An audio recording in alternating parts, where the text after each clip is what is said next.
What up? Welcome back to another bonus I don't know why I made an accent there, but welcome back to another bonus DVD reaction segment. If you're new to this series, this is a series that I started last summer. It's been a while, and for some reason I abandoned it because we got too busy with Mando and all that other stuff. But now I am back, and we're going to continue the Revenge of the Sith bonus DVD. If you don't know much about these bonus DVDs, these can be found on the DVDs.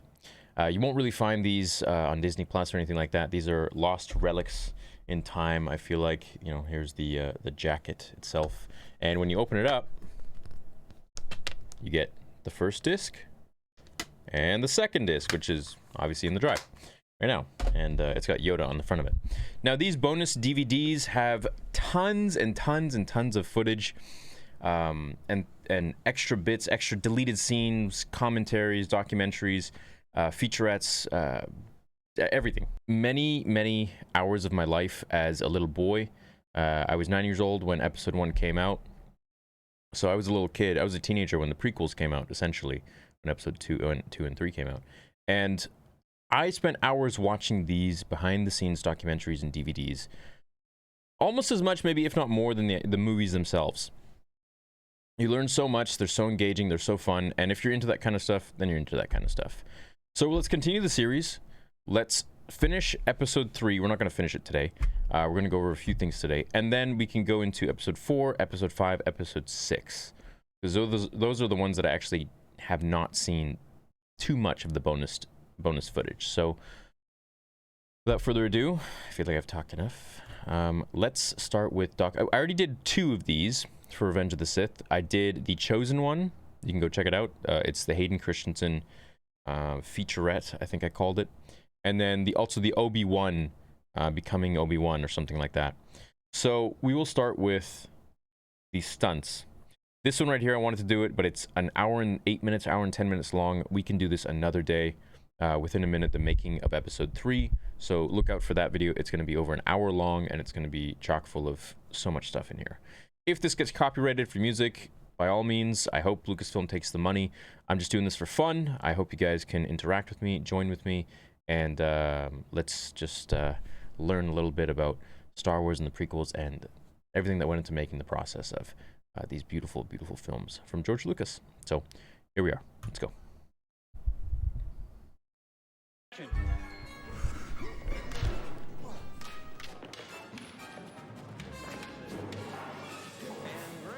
So this is the Grievous scene, obviously. We've gone as far as we can go with this Jedi fighting style. It's Nick Gillard, up the ante in this film to the max. Choreographer of all the fight scenes for the prequels.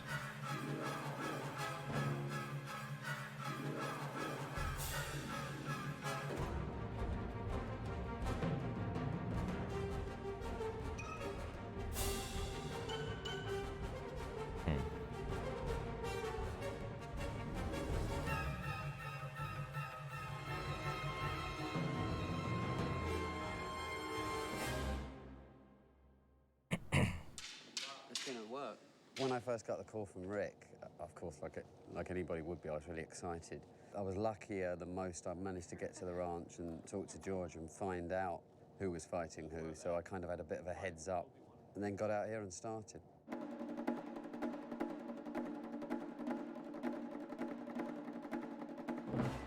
One of the greatest pleasures I get is seeing that somebody can do something, even if they don't think they can do it themselves, and pushing them through it. Let's see if you did it static. It is such a cool move. So, come down on your head, drag, home. Definitely know we can cut to him doing that. We know what's happening. And you just Let's do it real quick. And you've got to do it to such a degree where you don't have to think about it, because you're doing it so quickly. You can't really think about it. You're not going, okay, he's coming to my shoulder, he's going to cut to my head. You've just got to, it's got to become fluid. And action!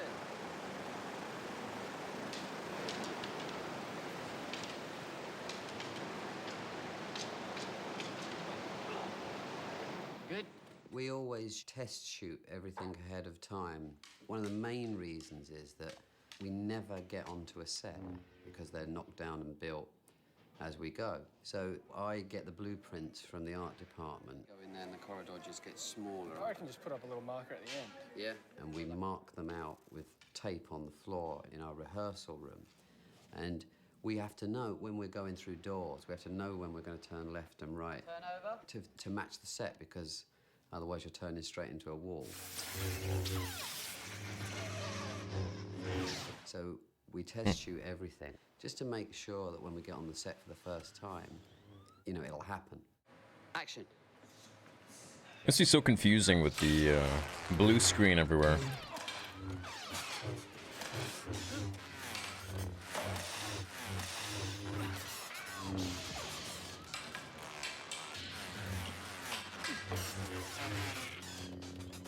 We'll shoot all the stunts as well during those tests. So we don't do it well, we just make sure it's going to work.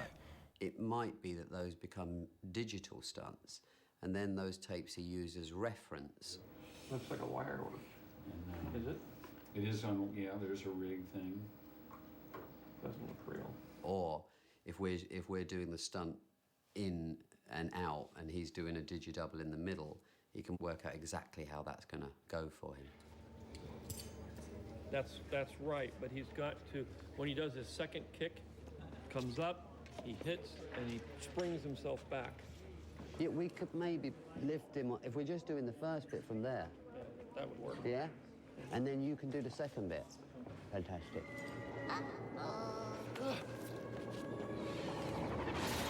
So once we've test shot everything, I'll then edit it on my computer. It'll go to the ranch. It allows George to look at it. He can then, anything that he doesn't like, he can change. Let's not make this messy in front of the Chancellor. He's working out the choreography and filming it just with home video and sending it to us. So we're injecting this cut footage into our Videomatic sequences at this point. So George can look at the progress of how the fight scene may eventually show up.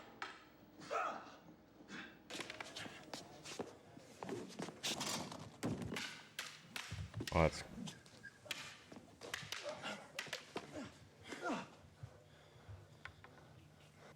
Kill him, Anakin! Kill him! You got the job.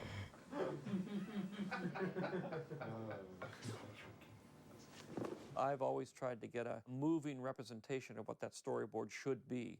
Sometimes we've used bits and pieces of documentary film, sometimes we've done little stick figure animations, but it's really to create the story in a visual form that we can then relate to in terms of saying this is how long the sequence is going to be, this is the kind of shots we need, and it gives everybody, including the actors, a sense of what is going to happen and what they're trying to accomplish.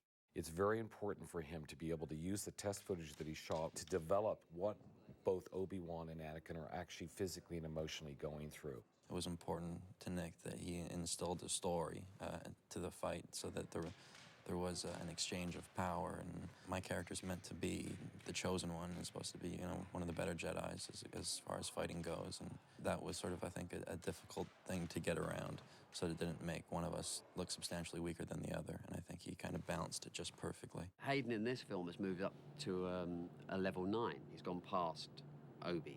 Now, the difference between a level 8 and a level 9 really is the dark side. You have to go through each level in order to attain the next level. And if you do it too quick, you're going to get in trouble. So that's how I work on his, you know, his downfall is going to be aggression. Obi is also aggressive. They're almost the same, those two, because they've come up through the same way, taught by Qui-Gon, Tyrannus, Yoda. It's the same line. They are sort of mirror images, but they're certainly different. They just match each other perfectly. Hold up. Where the hell did he get this number system from? Because George made a number system for like power levels back during the originals, and this is found in the making of, was it Return of the Jedi? Essentially what he wrote was, or was it Empire Strikes? Anyways, essentially what he wrote was Luke was a level like 2 in A New Hope. Vader was a level 4. Obi-Wan was a 6. The Emperor was a 6 or an 8. And the whole thing was the Emperor was going to do something by the end of it, by Return of the Jedi, that would make him a level 10. And if he became a level 10, he was like unstoppable. So they had to basically race against the clock to make sure that he doesn't become a level 10. power. So I wonder if George said something to Nick Gillard regarding these number systems, these power levels, because I have never heard that before with Anakin being a level 9 now. I might be reading too much into it, but this is the first time I hear about it, and I'm just correlating it back to what George said with the originals. So it's... Taught by Qui-Gon, Tyrann. I want to hear that again. As far as fighting goes, and that was sort of, I think, a difficult thing to get around, so that it didn't make one of us look substantially weaker than the other, and I think he kind of balanced it just perfectly. Hayden in this film has moved up to a level 9. He's gone past Obi. Now the difference between... Okay, so he's gone to a... He's okay, so he's more powerful than Obi-Wan, which really cements the fact that he totally... He didn't need to lose. He just basically lost because of his arrogance and aggression. A level 8 and a level 9 really is the dark side. So the difference... So in order to get to a level 9 from a level 8, you have to go to the dark side. So are Jedi like capped out at level 8 unless they're Yoda or Mace Windu or something? Like, maybe for this age? You have to go through each level in order to attain the next level. And if you do it too quick, you're going to get in trouble. So that's how I work on his, you know, his downfall is going to be aggression. Wow. Okay, cool.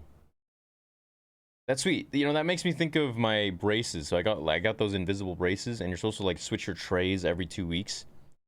So they said if you switch your trays too fast, it actually can weaken your teeth, and they can become like loose and brittle, even if you finish the whole thing. So you have to really like stretch it, like wait till you're completely ready to switch to the next one instead of speeding it up.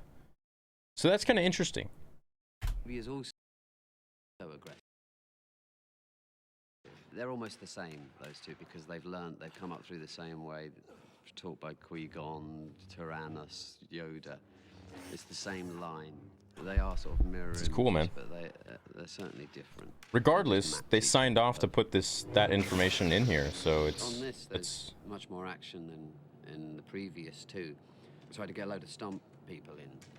First of all, I get the sword fighter, so I was lucky enough to get Kyle Rowling again, who I was double Count Dooku on Attack of the Clones. I needed a good Palpatine double. I brought a friend of his along called Michael Burns, who has been amazing. And then I needed to get a team of stunt riggers that run ahead of us on the stages, just because we never get any time. They just make sure everything's going to happen. No matter how you do it in films, you're always using stunt doubles for certain amounts of action set pieces. The older actors, Christopher Lee and Ian and Yoda, it's more difficult for them to do the highly physical types of work.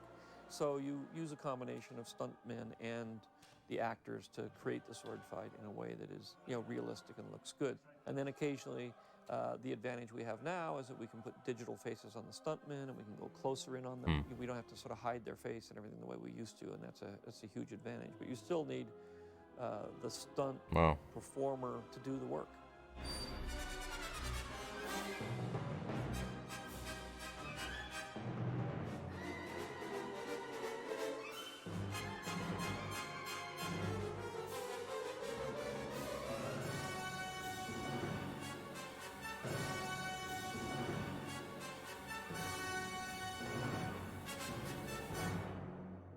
One of the most difficult sequences we had was the fight sequence between Palpatine and Mace.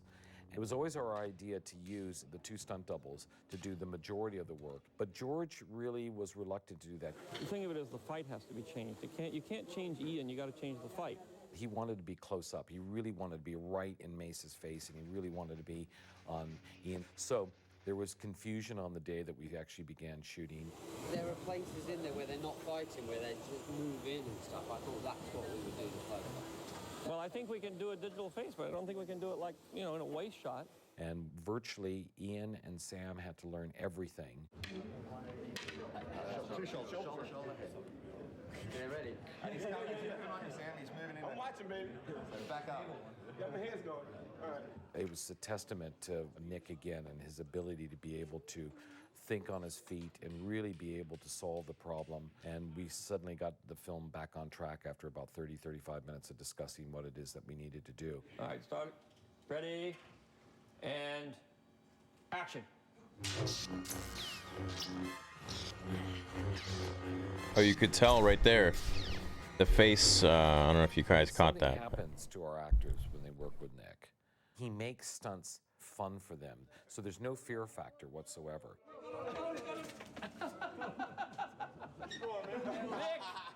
Nick, you're supposed to hang on. Sam, for example, I mean, he had to jump out of a window, and we were going to put him in a harness and everything else. Nick would turn to him and say, "What are you talking about? You're not going to have a harness. You're a star. You're lying. You're jumping out that window, and you're going to jump onto a stunt mat, and that's the way we're going to do it." And Sam said, "Yeah, okay, I like that. Yeah, fantastic." And that's all they did all afternoon. Sam just kept on jumping off the balcony and jumping right into the mat. They just have fun with it, and that's what Nick is able to do with all of our actors. He makes stunt work fun for them. Oh my God, I'm awake. It's morning. He lives. Obviously, for the audience, they like it. They like the peril, so they like it to be real. On this movie, it looks like we're going to end up doing most of the stunts for real. When you have young actors like Ewan and Hayden, they can do most of their own stunts. They do most of their own sword fighting. They do all those fights. They are that fast. And it's all them, ladies and gentlemen. It really is.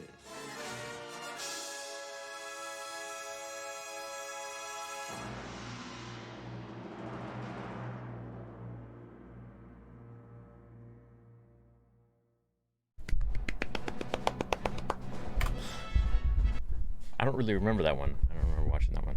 That's cool. I always learn something new, like refreshes my mind, or, you know, compared to the stuff that I used to, that my limited knowledge when I was a little kid, which was really just the movies. Excuse me. Now I feel like I can really tie in so much stuff with everything that I know regarding, you know, like the power levels thing. The thing was sweet, dude. I didn't realize that, I guess if there's ever a question as to what number Anakin was on the scale of 1 to 10 that George had created or mentioned for the originals, he would be a level 9 in Revenge of the Sith. Or almost a level 9, you know, but he just went there too fast. So he probably went from 8 to 9 just way too quickly. He was probably like a level... He was probably a level... Dude, I would imagine he was probably like a level 6 in Attack of the Clones. Probably level 5. Go through the Clone Wars, Revenge of the Sith, he's probably a level 7. I would say once he fought Dooku, he became a level 8 because he tapped into the dark side. You have hate, you have anger, but you don't use them. That turned him from a 7 to an 8. He jumped really quick there. And then once he turned to the dark side and executed Order 66, I'd say he went from an 8 to a 9. Way too fast. And then went to Mustafar, killed the Separatists, and then fought Obi-Wan, and he was high off of his new power level. And this is something, okay, you know what? This is legit, because this is also something Hayden said, that he had new powers in that documentary. You can go back and watch it, the Chosen One featurette. He says his new power, he has new powers after turning to the dark side. So, I guess he's a level 9. That's pretty cool. Hope you guys enjoyed this. I love doing these. I can't believe I stopped. I'm an idiot. So we'll continue with this. Excuse me, probably tomorrow. And I don't know, what else we got on the resume here. We could do there's that 1 hour thing. What was it? Something in a minute? It'll pop up here in a second.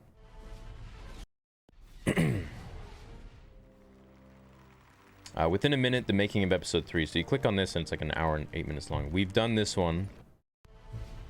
Trailers and TV spots, we can go back and watch all the original trailers. Deleted scenes is definitely something I want to do.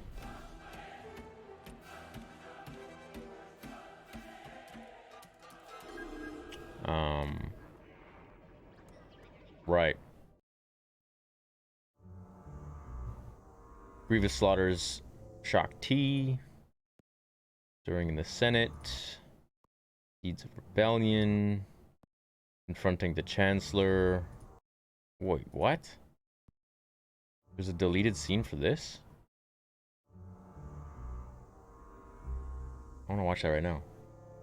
But I'm going to save it for a video. For its own video. So I get all the views. I'll see you guys in a little bit. Hope you enjoyed this. Leave a like if you did. And I will catch you in the next one. Until then, remember, the Force will be with you. Oh, dude, the music stopped.